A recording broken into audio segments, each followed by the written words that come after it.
আসসালামু আলাইকুম। এরকম অনেক পেশেন্টের কাছ থেকে শোনা যায় যে আসলে সে নিয়মিত মাস্টারবেশন করে, যার কারণে তার শরীর ভেঙে যাচ্ছে বা ওজন কমে যাচ্ছে। কথা বলবো আজকে যে মাস্টারবেশন করলে ক্ষতি হয় কীরকম বা এটা থেকে আসলে কিভাবে রিকভার করা যায়।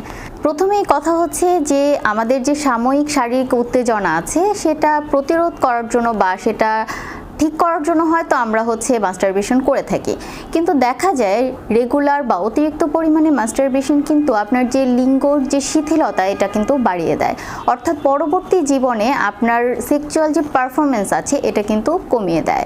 পাশাপাশি দৃষ্টিশক্তি কমে যাওয়া, স্মৃতিশক্তি কমে যাওয়া, শারীরিক যে শক্তি আছে সেটা কমে যাওয়ার জন্য খুব গুরুত্বপূর্ণভাবে কিন্তু ভূমিকা পালন করে।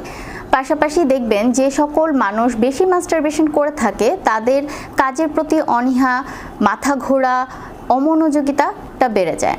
আর যারা মেয়েরা এই কাজটি করে থাকে তাদের মধ্যে কিন্তু ভ্যাজাইনাল ইনফেকশন হওয়ার একটা রিসার্চেই বেশি দেখা যায়। তো সেই জায়গাটায় আসলে বলবো যে সাময়িক উত্তেজনা হলেই এটার প্রতি আসলে অভ্যস্ত না হয়ে যাওয়ার জন্য, যেহেতু এই জায়গায় যারা আসলে বেশি অভ্যস্ত হয়ে যাচ্ছে এবং প্রচুর পরিমাণ তাদের বীর্য নিঃসৃত হচ্ছে, সেই জায়গায় তাদের শারীরিক অনেক কিছুরই ঘাটতি দেখা যায়।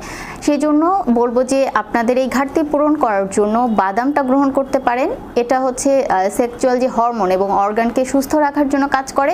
পাশাপাশি শসা এবং খেজুর এই দুটো মিক্স আপ করেও আপনারা গ্রহণ করতে পারেন। দুধ এবং ডিম খুব ভালো পরিমাণে কাজ করে। এছাড়া মুরগির মাংসের যে বুকের অংশটুকু এটাও আপনারা গ্রহণ করতে পারেন।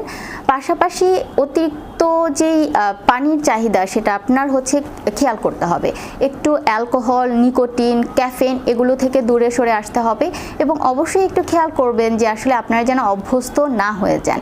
সেটা সমাধানের জন্য পারিবারিকভাবে যেই পদক্ষেপগুলো নেওয়া উচিত সেগুলো নেওয়ার চেষ্টা করুন।